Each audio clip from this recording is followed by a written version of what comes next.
Hello, everybody. Hello, friends. Thank you for joining me for this short video on my 2025 goal setting system for this year. I have a very short overview of everything I've been doing, and I welcome you first to do something that I personally love, which is to get centered in your breath. And so together, we're just going to take one deep breath in, hold at the top, and let it go. Releasing expectations, calling in support. This is the first time I've done a tutorial video like this, so I'm just showing up perfectly imperfect. Let's call it that. So this is Goal Setting with Melissa Gorzelanczyk. That's me. I am a writer, novelist, speaker, and sober artist living in Green Bay, Wisconsin. And I just kept getting nudged to make this video because maybe you're someone who's also setting goals for the new year or just feeling like that sense of wanting something more this year. And so I hope by the end of this video, you'll have a few more tactics in your toolbox to get you there.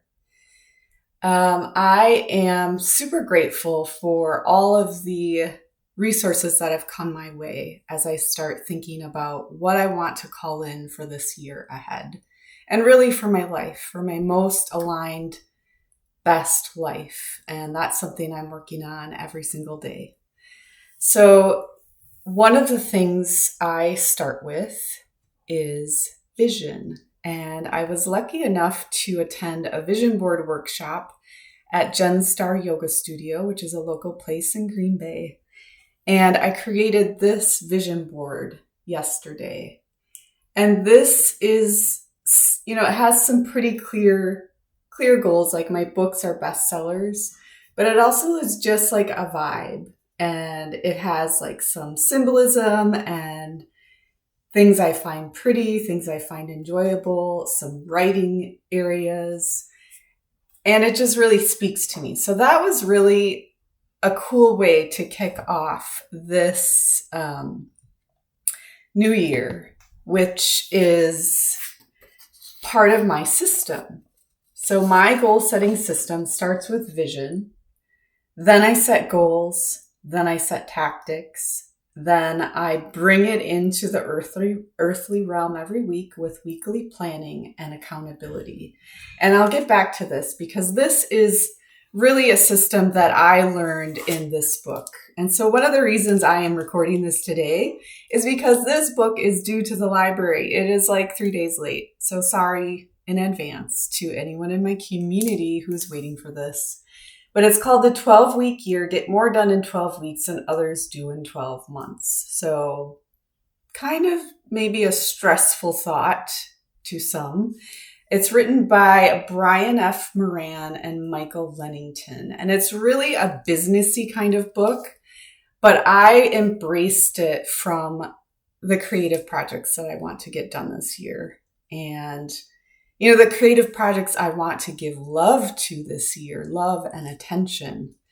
So what this book taught me is that, having a vision is cool and setting goals is cool, but then how do you bring those into like your daily life? I have a day job. I work 32 hours a week and I have limited time to do things like write a whole novel in a year, but I have some time. And my goal, part of my tactics for this year is making sure that I'm using that time for the things I actually want to do that I say that are important to me. So I have my vision, I have my vision board, I have my goals. I recommend starting with 1 to 3 goals if you're doing, whether it's doing it by quarter, by season, 12 weeks. I know some people who like to set goals, for the springtime season, the summer season, the fall season. I am trying this out for the first time this year, which is a 12-week period of time, so a quarter. And This is what I did. So I set my goals. I used my vision to define, okay, if my vision is this, then what are the goals that are going to get me to that vision? And one of them is to finish a novel. So that is, what does that mean? Well, that means sitting down, writing the words. Like that's really how you finish a novel, is you have an idea, you start to plan the plotting, and then you actually have to write the words. So I have that as a goal, which is to write half of a novel by April 6, 2025. And then I'll start my next system of goals and tactics. So how does that happen? So some of my tactics include using time that I have before I go to work and after work, so my day job, to do sprints. So just time with butt in chair, typing my novel. I have Fridays off, so I use that day as a very intentional writing retreat day. And I don't have to get into all the details. Basically, I looked at my schedule and tried to find where are the open spaces of time where I can sanely fit writing a novel into my schedule. And then I wrote them down as tactics on this really fancy little Excel document. So I'm not going to share the whole document with you because it has some private things, but basically the tactics are how my goal of writing a novel can look every week. And so that is the third part of my process. So I started with vision, I set some goals, and then I went to tactics. Like where can I actually find this time to meet these goals? And from there, every week, I plan my week. I choose to plan my week using a Canva weekly schedule that I print off. So I have things that I do in my week, such as working out, meditating, the things that keep me healthy and sane so that I can actually do this work. And I put in, write 75 words, like whatever my goal is for that day, that is in my daily to-do list on my planner. So I don't have to keep going back to several lists. It's always right here in my week. I can literally take this goal day by day. And that's a really important part for me. And then the last thing I do as part of the 12-week yearbook that I read is I have an accountability partner. So I have someone where I check in with her. I leave her a voice note. She checks in with me. She leaves me a voice note. She shares what worked, what didn't work, what our intentions are for the week ahead. Another good thing about looking at a week in advance is you get to see like, oh my gosh, I have 3 appointments this week. So what does that do to the time I had set in my tactics to get my writing done? And that's really the system. Like that is what I do. And I'm pretty excited for the year ahead.